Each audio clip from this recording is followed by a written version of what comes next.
क्रांती news, आवाज सर्वसामान्यांचा.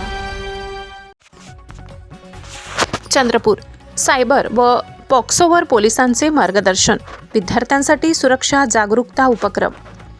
Maharashtra police वर्धापन दिन सप्ताहानिमित्त दिनांक 2 ते 8 जानेवारी 2026 पोलीस स्टेशन शिंदेबाईतर्फे येथील महात्मा फुले विद्यालयात सायबर क्राईम, पॉक्सो कायदा तसेच व्यवसाय मार्गदर्शन कार्यक्रमाचे आयोजन करण्यात आले.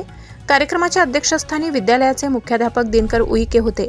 प्रमुख मार्गदर्शक म्हणून पोलीस उपनिरीक्षक माननीय श्रीकांत लांजेवार उपस्थित होते. यावेळी हेड कॉन्स्टेबल शंकर घोरुडे, ज्येष्ठ शिक्षक रमेश बोरकर यांनी उपस्थिती लावली.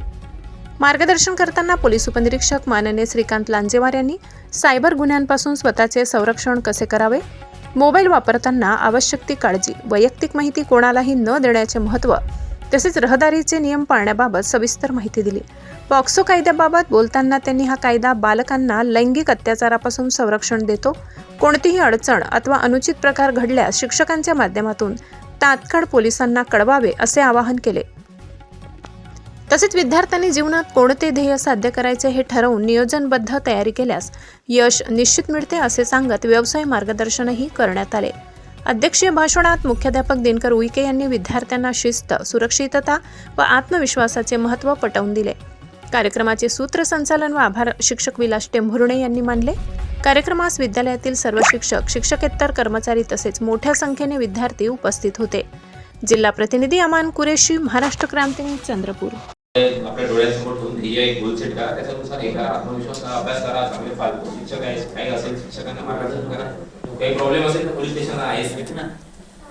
त्याच्यानंतर ट्रॅफिक वगैरे आणि घरी पण तुम्ही जेव्हा घरी आई वडील वगैरे मोबाईल असेल ना घरी सगळ्यांच्या, बरोबर आहे, घरी पण सांगा, त्यांना घरी सांगा तुम्ही ओटीपीस वगैरे घरी मला शेअर करू नका. कोणीही कोणती बँक सांगतो ना ओटीपी वगैरे बद्दल माहिती आहे, फ्रॉड होतात माहिती आहे, सायबरची माहिती आहे, फ्रॉड होतात, पैसे कटतात वगैरे ते तर माहिती असेल. तुम्ही त्याला थोडं छोटे असल्यामुळे त्या लेवलवर बोलायला लागलाय ते घरी थोडं सांगा. सायबर ओटीपी वगैरे अजिबात शेअर करू नका. कोणतीही बँक, कोणतंही म्हणजे लाडकी बहिणीचे पैसे किंवा कशाचे असते ते ओटीपी मागत नाही.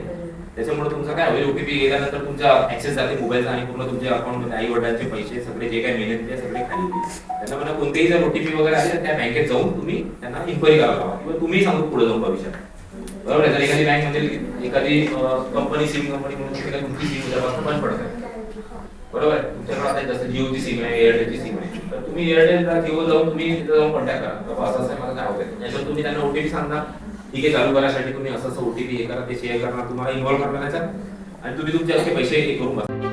अशाच नवनवीन बातम्या पाहण्यासाठी आमच्या महाराष्ट्र क्रांती न्यूज या यूट्यूब चॅनलला लाईक करा, सबस्क्राईब करा आणि बेल आयकॉनला प्रेस करा.